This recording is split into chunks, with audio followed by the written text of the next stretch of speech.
নমস্কাৰ এই মুহূৰ্তত লৈ আহিছো দিনটোৰ বহুকেইটা গুৰুত্বপূৰ্ণ খবৰ। প্ৰথম খবৰ, বৃদ্ধি পালে গাঁওবুঢ়াৰ দৰমহা বৃদ্ধিৰ পিছতো গাঁওবুঢ়াই চাহপানীৰ নামত ধন লৈছে নেকি? এটকা ঘুচ ল'লেই বিপদত পৰিব গাঁওবুঢ়া, ল'ব নোৱাৰিব 1 টকাও। কোনো কাগজৰ নামত ল'ব নোৱাৰিব 1 টকাও। আপোনাৰ ধন ল'লে পৰিব বিপদত। ৰাজ্যৰ গাঁওবুঢ়াসকলে নিয়মীয়াকৈ পাই আছে পাৰিতোষিক। দৰমহা লাভৰ বাহিৰে অতিৰিক্ত ধন ল'লে পৰিব বিপদত। ঘুচখোৰ গাঁওবুঢ়াৰ বিৰুদ্ধে চলিব তীব্ৰ অভিযান। গাঁওবুঢ়াৰ বিৰুদ্ধে ৰাজ্যত চলিব সৰ্ববৃহৎ অভিযান। ল'ব নোৱাৰিব 1 টকাও। কোনো কাগজৰ নামত ল'ব নোৱাৰিব 1 টকাও। আপোনাৰ ধন ল'লে পৰিব বিপদত। সাৱধান, ক্ৰেডিট কাৰ্ড অহা বুলি আপোনালৈ ফোন কল আহিছে নেকি? ক্ৰেডিট কাৰ্ড বন্ধ কৰাৰ চলেৰে আপোনাৰ পৰা বিচাৰিছে নেকি OTP? প্ৰসেনজিৎ ঘোষ নামৰ ব্যক্তিজনৰ পৰা 1 মিনিটত লুটি নিলে 1,60,000কৈ টকা। টকা হেৰুৱাই এতিয়া হাহাকাৰ অৱস্থা প্ৰসেনজিতৰ। প্ৰবঞ্চকে বেংকৰ গ্ৰাহকক মূৰ্খ সজায়। ক্ৰেডিট কাৰ্ড বন্ধ কৰিবৰ ক্ষেত্ৰত সহযোগিতা কৰিব বুলি কৈ প্ৰায় 1,60,000 টকা লুটি নিলে। ক্ৰেডিট কাৰ্ড বন্ধ কৰিবৰ ক্ষেত্ৰত সহযোগিতা কৰিব বুলি কৈ প্ৰবঞ্চকে লুটি নিলে বহু লাখ টকা। সাৱধান, ক্ৰেডিট কাৰ্ড অহা বুলি আপোনালৈ ফোন কল আহিছে যদি তেন্তে সাৱধান হওক। আপোনাকো বিচাৰিব পাৰে OTP। 1 মিনিটতে লুটি লৈ যায় বহু লাখ টকা। সময় কমি আহিছে। আপুনি চৰকাৰী ঘৰ পালেনে? তালিকাত যদি এতিয়াও নাম অহা নাই তেন্তে শীঘ্ৰেই দিয়ক অভিযোগ দাখিলৰ বাবে মুকলি হ'ল ফোন নম্বৰ। চৰকাৰী ঘৰ নোপোৱা লোকৰ বাবে আহি গ'ল ভাল খবৰ। তালিকাত যদি নাম অহা নাই দিব পাৰিব অভিযোগ। মুকলি হ'ল হোৱাটছএপ নম্বৰ।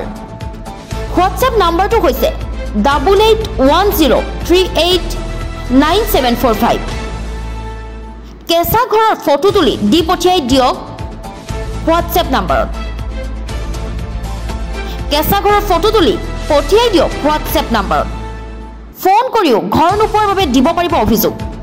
ফোন নম্বৰকেইটা হৈছে 01123060484 আৰু 01123063620 আৰু 01123063567 নম্বৰ। আনহাতে হেল্পলাইন নম্বৰ 01123063258 আৰু 01123060484। ইয়াৰ উপৰিও প্ৰধানমন্ত্ৰীৰ কাৰ্যালয়ৰ সৈতেও যোগাযোগ কৰিব পাৰিব। ঘৰ নোপোৱাৰ অভিযোগ দিব পাৰিব। বাংলাদেশী অবৈধ বেদখলকাৰীৰ বিৰুদ্ধে শৃংখল চলিহাৰ গৰ্জন। শীঘ্ৰে আঁতৰি যাওক, চৰকাৰে নললে ব্যৱস্থা ল'ব বীৰ লাচিত সেনাই। বাংলাদেশীৰ আগ্ৰাখনত অস্তিত্ব নোহোৱা হৈছে খিলঞ্জীয়াৰ। চৰকাৰে নললে ব্যৱস্থা ল'ব বীৰ লাচিত সেনাই। বাংলাদেশীৰ আগ্ৰাখনত অস্তিত্ব নোহোৱা হৈছে খিলঞ্জীয়াৰ। চৰকাৰে নললে ব্যৱস্থা ল'ব বীৰ লাচিত সেনাই। গোলাঘাটৰ নেঘেৰী বিলত বীৰ লাচিত সেনাৰ নেতা শৃংখল চলিহাৰ হুংকাৰ। নেঘেৰী বিল মিচিং গাঁও এতিয়া নেঘেৰী বিল মিয়া গাঁৱত পৰিণত হৈছে। ক'ৰ পৰা এইখিনি মানুহ আহিল? নেঘেৰী বিলত খিলঞ্জীয়া ভূমিপুত্ৰ মিচিং মানুহখিনিৰ কোনো ধৰণৰ অধিকাৰ নোহোৱা হৈ গৈছে। এই মানুহবোৰ আহিছে ক'ৰ পৰা? বাংলাদেশীৰ মূলৰ মানুহবোৰ লগত খিলঞ্জীয়া মানুহখিনি এখন যুদ্ধৰ বাবে সাজু হ'ব লাগিব। মিচিং মানুহসকলে কিন্তু চৰকাৰী ঘৰ পোৱা নাই, কিন্তু সন্দেহযুক্ত মানুহে ঘৰ পাইছে। এওঁলোকক হয় চৰকাৰে উঠাব, নহ'লে বীৰ লাচিত সেনাই আঁতৰাব। খিলঞ্জীয়া মিচিং মানুহৰ বাংলাদেশীৰ আগ্ৰাখনত ইয়াত অস্তিত্ব নোহোৱা হৈছে। এই মন্তব্য বীৰ লাচিত সেনাৰ নেতা শৃংখল চলিহাৰ। 1 আগষ্টৰ পৰা অসমৰ খিলঞ্জীয়াক দিয়া হ'ব অস্ত্ৰৰ লাইচেন্স। আবেদন কৰিলে লাভ কৰিব এই অনুজ্ঞাপত্ৰ।